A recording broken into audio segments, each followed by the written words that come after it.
ఎమ్మెల్సీలుగా ఎవరికి ఛాన్స్?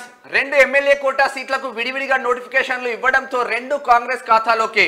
ముందు వరుసలో అద్దంకి దయాకర్, చిన్నారెడ్డి, మహేష్ కుమార్ గౌడ్ల పేర్లు. ఈ నెల 15 లేదా 16న అభ్యర్థుల ప్రకటన. గవర్నర్ కోటాలో ప్రొఫెసర్ కోదండరాం, జాఫర్ జావేద్ కు అవకాశం. అందరూ అనుకున్నారు ఎమ్మెల్సీలు ఇటు మదియాష్కి గౌడ్ గాని ఇటు అంజన్ కుమార్ యాదవ్ గాని ఇస్తారు అన్న కోణంలో ఉన్నారు. బట్ అసెంబ్లీకి పోటీ చేసి ఓడిపోయిన అభ్యర్థులను ప్రజెంట్ పక్కన పెట్టి పార్టీ కోసం ఇప్పుడు అద్దంకి దయాకర్కి టికెట్ ఇవ్వలేదు, అయినా పనిచేసిండు. చిన్నారెడ్డికి టికెట్ ఇచ్చి మళ్ళీ క్యాన్సిల్ చేసి మెగారెడ్డికి టికెట్ ఇచ్చిన పనిచేసిండు. సో వీళ్ళని ఫస్ట్ ప్లేస్ లో తీసుకోవాలన్న కోణంలో చర్చిస్తా ఉన్నారు. ప్రభుత్వం అట్లా భావిస్తా ఉంది. దానికి సంబంధించి ఇక్కడ అయితే కాంగ్రెస్ నుంచి ఎమ్మెల్యే కోటలో అయితే 2 సీట్లు వస్తా ఉన్నాయి.